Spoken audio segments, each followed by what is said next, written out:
We're joined now by Mike Jones, NFL columnist for USA Today. It's brought to you by the Mattress Warehouse Hotline. Good morning, Mike. How are you? Good morning, guys. How you doing? We're doing well. Doing well. okay. A lot going on. It's a crazy time to be covering sports right now, Mike. Yeah, it really is. You hear the old stick to sports thing, but it's just intertwined in our culture, and nothing is just completely separate from anything. And you wrote recently about Drew Brees' fumble. You called it an egregious fumble. Give us your opinions on that. Clearly, it's divided his team. Yeah, I've got no problem with Drew Brees feeling that the National Anthem is a representation, in his mind of patriotism, that when he stands up and puts his hand on his heart, he thinks of his grandfathers fighting in World War II. That's great, but his stance that he'll never agree with someone, as he said, who chooses to disrespect the flag or our country, it just shows that he doesn't get it. I thought it was pretty clear, and that everybody understood by now that the protest was not about the flag, and it wasn't about patriotism. That when players took a knee, they were protesting police brutality, and you saw a number of players, everybody from his teammates to even Aaron Rodgers, say coming out, it was never about the flag.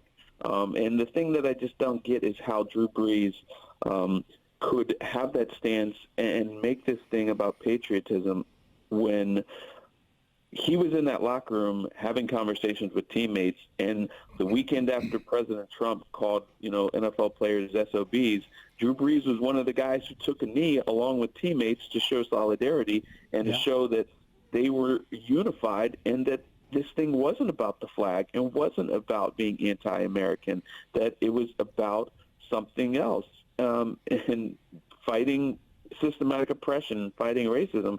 And so he was just completely tone deaf yesterday when he said that, and that's why you saw his teammates strongly come out and speak against him and reflect the hurt that they were feeling by his statements.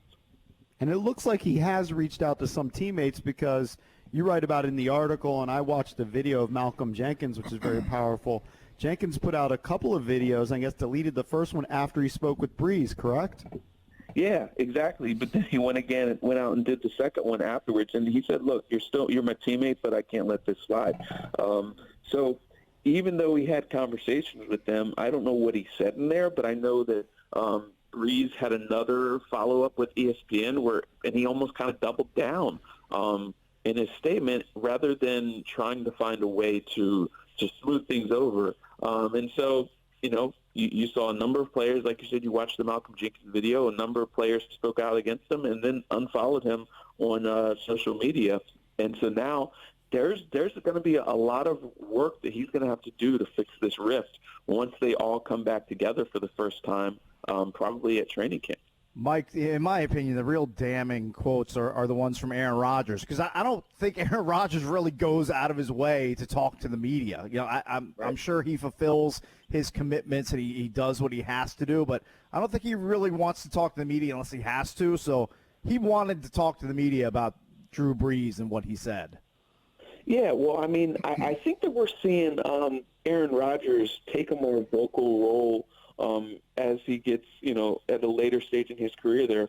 When they were doing the negotiations for the CBA, he was one of those guys who did not want them to approve this thing because he wanted them to continue to stand up and fight. And, he had been a guy who was pretty quiet, and he became vocal there, and now we're seeing him very vocal here. And it just shows you how strongly he felt about the error of Drew Brees' statements and what he wanted to convey to his teammates and fellow NFL players, that he supports them and understood what they were fighting for. And, I think that was pretty clear through his statement that Drew Brees really messed this one up.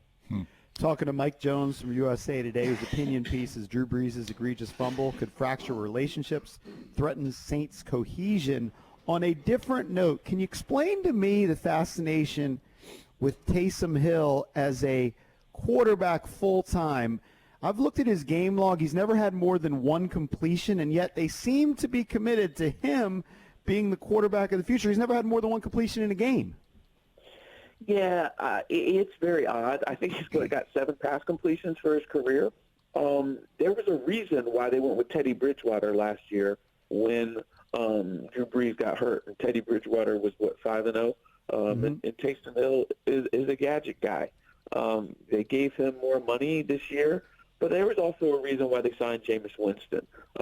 I think that, they like Taysom Hill. They're a fan of the way he plays and carries himself, but I think that they got to have some real doubt still. Even though they're paying him well to be a gadget guy, they wouldn't have brought in the former number 1 overall pick to their organization to kick the tires on him as a possible replacement for Drew Brees if they really believed in Taysom Hill.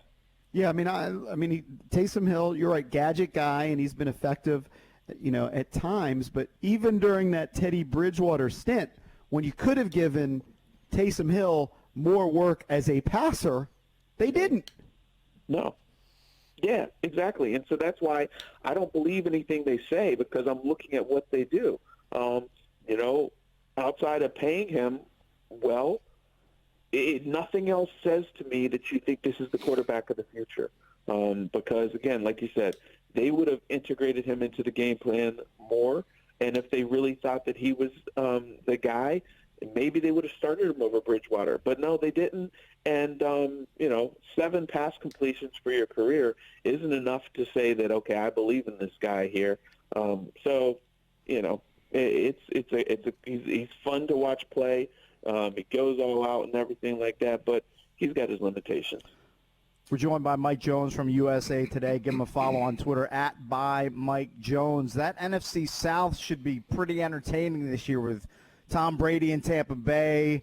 This drama that's obviously unfolding with the Saints. You got Matt Rule coming in to coach the Carolina Panthers, so we'll have to see what sort of spin he puts on them. And the Falcons, just a few years removed from the Super Bowl, trying to get back, to double-digit win territory. That should be a fun division this year. No, I think so. We'll see what happens with the Saints, what kind of start they get off to, because it could be, a challenge as they work through things and try to smooth things over. But, a Drew Brees, Tom Brady shootout twice a year, Matt Ryan, Tom Brady shootout twice a year. I think that, the Panthers they're going to struggle a little bit. I know they've done a lot to upgrade their defense. We'll see how they integrate Teddy Bridgewater, and he's got some familiarity with their offensive coordinator. So maybe they'll be a little better than we think, but certainly I think that it's going to be a highly competitive division, a lot of high-scoring games because of the quarterback play that you've got there. And, again, we'll see what happens with the Saints start, but they're supposed to open up the season, I think, against the Bucs. And so right out the gates, we're going to get to see the fireworks. Mike, what do you think the overall effect is going to be on the teams, especially the offenses of the teams with the younger quarterbacks? So, Washington and Arizona and Cincinnati with the rookie Burrow. Throw in the Giants, maybe even throw in Jacksonville. The first or second year guys with the shortened off season, and there obviously no OTAs, can't throw to those guys. I know they're doing their own workouts, but not being able to work in their own systems. What's the overall effect? Yeah, I think that we'll see some of these quarterbacks get off to some slower starts. We'll see. The hope is that they start training camp right away, and so I think that in those practices, you're going to see, rather than, the starter getting some reps, the second guy getting some reps, the third guy getting some reps, you're going to see the young starters get a lot of reps. I had asked Ron Rivera about that earlier this offseason, and he said during that lockout year, because that was Cam Newton's rookie year, they didn't have the offseason, and so at training camp, Cam got almost every single rep as they tried to coach him up. With the Redskins, that's why they signed Kyle Allen. They hope that Dwayne Haskins is going to be the guy, but they know that, okay, as you're learning a new offense, there might be some hiccups there, and so they want to have a veteran guy there that could step in if they have short time to prepare. But I do think that the Redskins offense is the verbiage and everything is way less complicated compared to what they used with the West Coast offense. So that's a good thing for Haskins. But overall, for all the young quarterbacks, we're going to see him probably struggle a little bit because that second-year jump for a guy like Kyler Murray, fortunately he's not changing offenses, but, you build a lot in that second off season. A guy like Joe Burrow, I don't know. It's going to be tough for him because he's, at least he's getting the classroom sessions, so he should have an understanding, but you learn by doing. And so if they don't look great out the start, it might take them 4 games or so just to feel really fluid in their offenses. Do they have a contingency plan? They seem to be full speed ahead. We're going to have a season. We're going to have fans in stand. Do they have a contingency plan if there is a second wave? They do. We don't know exactly what it is because they haven't explained it, but they say that they're talking about all options. But we'll see. We still don't. I would be shocked if we see fans in the stands, at these games. Huh. I think that at least early on, the good thing for the NFL is that they get 75% of their revenue, I think it is, from TV deals anyway. So they're not as concerned about that. I was told that, there won't be any fans at training camps. We'll see what happens with the preseason games. And, they're continuing to monitor the numbers and listen to the medical professionals and everything like that. So nobody really knows. I check with people in different teams all around the league every single week, multiple times during the week, and everybody's still like they don't know. They haven't heard. Again, there are people, Roger Goodell and their doctors, the NFL doctors, they know what their contingency plans are, but they are not, letting teams know what they're thinking yet in that event if that would happen. All right, Mike, as always, appreciate the time. Talk to you soon. Stay safe. Hey, thanks, you guys, too. Yep. Thanks Mike. buddy. Mike See you, Jones Mike. from USA Today.